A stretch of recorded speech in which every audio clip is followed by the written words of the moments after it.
Sermon number 86. Getting ready for the next world, by following Allah's commandments. In the name of Allah, the Beneficent, the Merciful. Allah knows hidden matters and is aware of inner feelings. He encompasses everything. He has control over everything and power over everything.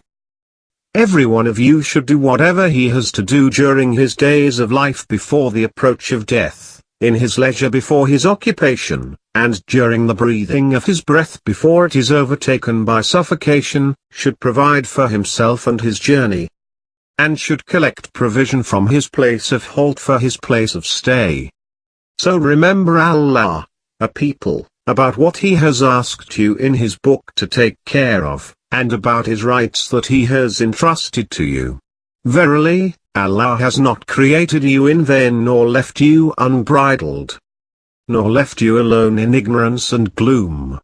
He has defined what you should leave behind, taught you your acts, ordained your death, sent down to you the book, Quran, explaining everything, and made his prophet live among you for a long time, till he completed for him and for you the message sent through the Quran, namely the religion liked by him, and clarified through him his good acts and evil acts, his prohibitions and his commands.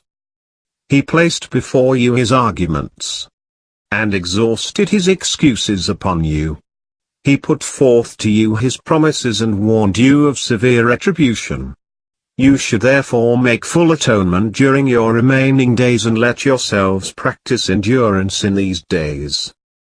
These days are fewer as against the many days during which you have shown obliviousness and heedlessness towards admonition.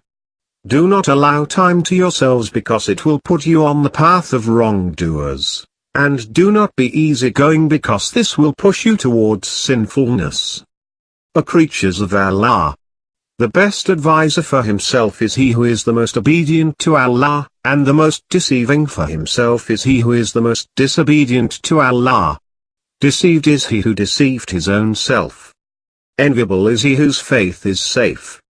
Fortunate is he who takes lesson from others, while unfortunate is he who fell victim to his desires. You should know that even the smallest hypocrisy is like believing in more than one God. And keeping company of people who follow their desires is the key to obliviousness from religion, and is the seat of Shaitan. Be on your guard against falsehood, because it is contrary to faith. A truthful person is on the height of salvation and dignity, while the liar is on the edge of ignominy and degradation. Do not be jealous, because jealousy eats away faith just as fire eats away dried wood. Do not bear malice, because it is a scraper of virtues. And know that desires make wit forgetful and make memory oblivious. You should falsify desire, because it is a deception, and he who has desires is in deceit.